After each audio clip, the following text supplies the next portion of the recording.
Start again.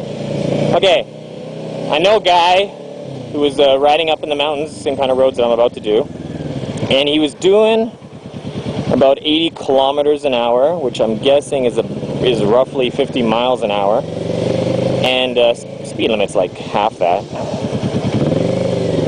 And there was a truck or a van. I think it's a van. It was like a very small van, like a van that's like, it's like well, we'll see some on the road here, so I'll point them out. Kind of like this one here, this red thing here, kind of like that. And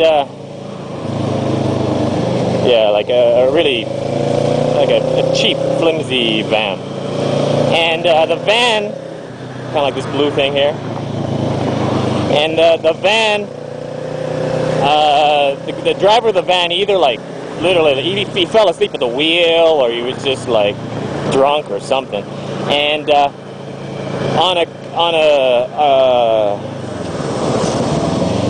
just before, like, my friend went around a corner and he was doing like about 80 kilometers an hour. And then after completing the corner, there's a van that's drifting. There's only 2 lanes, and the van drifted into his lane and hit him head on. The van, according to the police, was also doing 80 kilometers an hour. So that's 160 kilometer an hour head-on collision, motorcycle and van. 160, how much is that? 100 is 60 miles an hour, so 50 would be 90, so a little bit more. So like 94 mile per hour head-on collision, motorcycle and van. And maybe I'll start to edit in the pictures.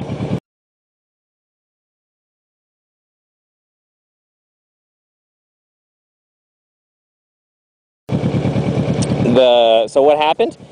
The motorcycle, of course, was totaled.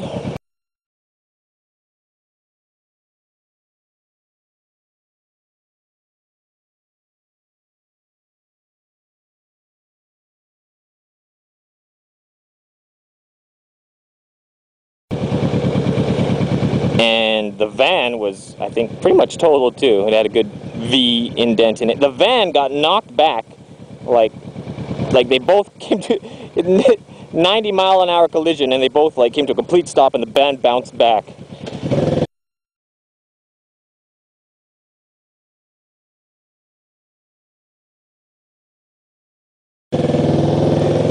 Like they just,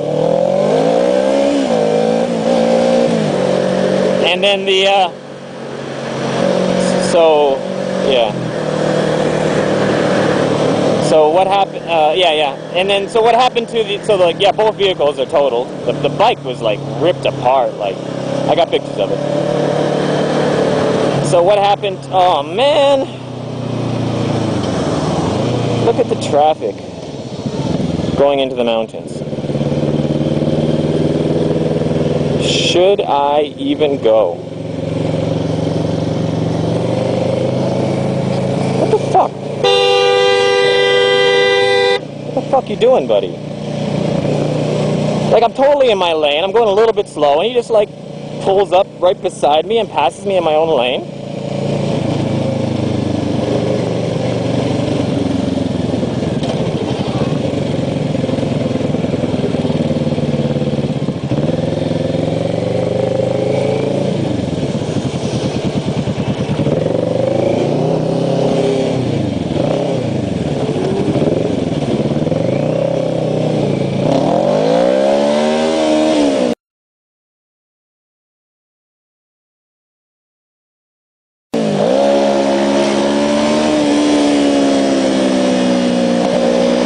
Yeah, you guys are like, oh, that was a close call. That guy was getting ready to make a U-turn or something in the right-hand lane. And yeah, I noticed him. Was it a close call? No, not really. I get a lot closer than that.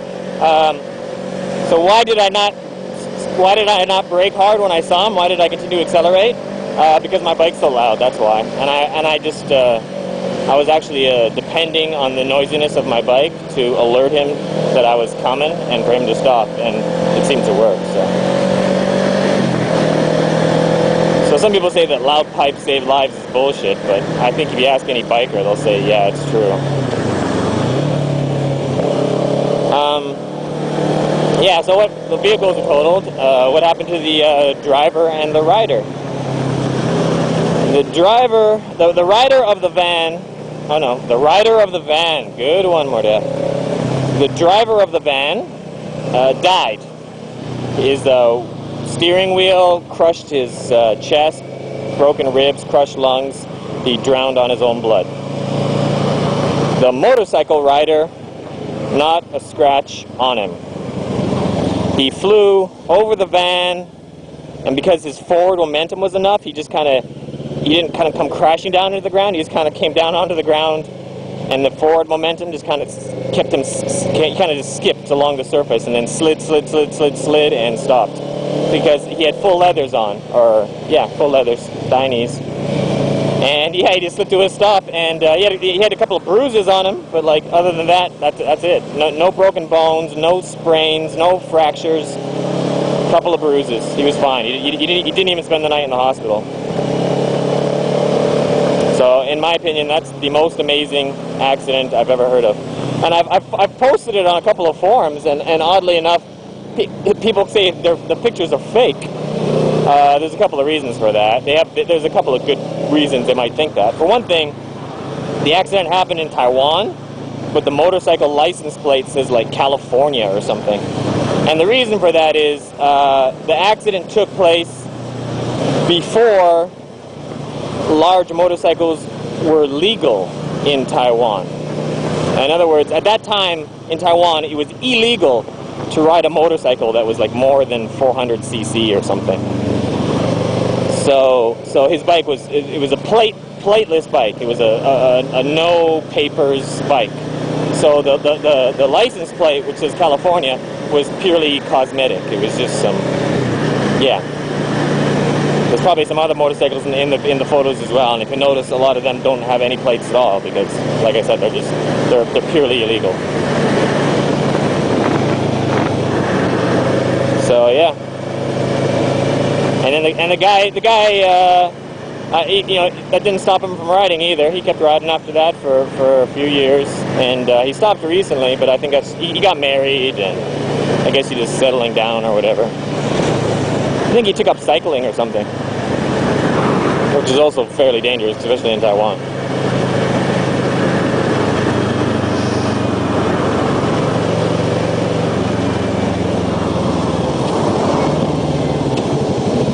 This is some traffic, man. Let's get off the road just for the heck of it. They got these gateways. Let's take a look at this gateway, shall we? Those of you that haven't been to Asia might appreciate it. See? Isn't that just cool? It's just some really elaborate gateway that would take a whole heck of a lot of time to build. Because if you see all the colors on the top there, like the greens and yellows and stuff, it's not painted. It's like individual rocks or tiles or something, like little things that are like stuck on. Like if you look at that dragon, it's all green. It's not just painted green. It's like a dragon, and then every green scale is stuck on separately. They're like green rocks or something. I don't know.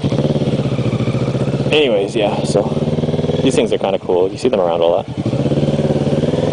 I don't totally understand the significance of them. Like I don't know if that's like some kind of a spiritual gateway, or if it stops ghosts from entering this road or something. I don't know. It probably has some kind of cultural or religious significance, but I don't know what it is.